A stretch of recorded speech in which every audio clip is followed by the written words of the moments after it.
Lesson 4.8 is dividing using partial quotients, and this would be very different than how we were ever taught, but the kids really do understand it because it ends up using facts that they know, and then they subtract it out from the dividend as we go. So for this example, I know that 5 times 10 gives me 50.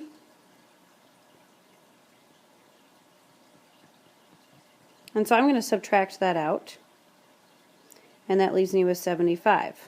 I still see that I could take another 50 out, so I'm going to take 10 times 5 equals 50 again and subtract it out. And that leaves me with 25. Then that final one I can say, well, I definitely know that 5 times 5 equals 25, and that leaves me with nothing left. And then from there I'm going to add up those facts, and that leaves me with 25 as my final quotient. Another example could be 328 divided by 2. And for this one, I know that I can take 100 times 2, and that gives me 200. And I'm going to subtract that out. And that leaves me with 128. From there, I could say, well, I know that 50 times 2 gives me 100, and take out a 100, and that leaves me with 28.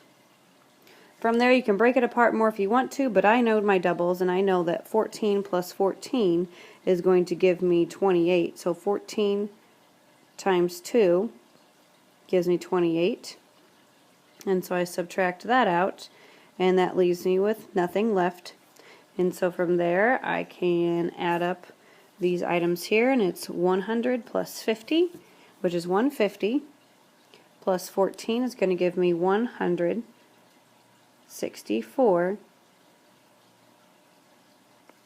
as my final quotient. One more example would be 198 divided by 9. And I always try to push the kids to do their tens first because I think that's easy for them, and that'll get it lower and easier to work with. So I'm going to take 10 times 9, and that equals 90. So I'm going to subtract 90, which leaves me with 108. And I see that I can still take out another 90, so I'm going to do 10 times 90. I'm sorry, that should be 10 times 9. Same up here, 10 times 9. And that leaves me with 90 again, so I'm going to subtract out 90 one more time. You can have the kids do it with their regrouping, which is absolutely fine. If they can count and realize that it's just a little different, that's fine. From there, I see 18. That's an easy fact, where I'm going to take 2 times my 9, and that gives me 18, so I subtract out 18. I don't have anything left. And so then I add up these parts, and I get 22 as my final quotient.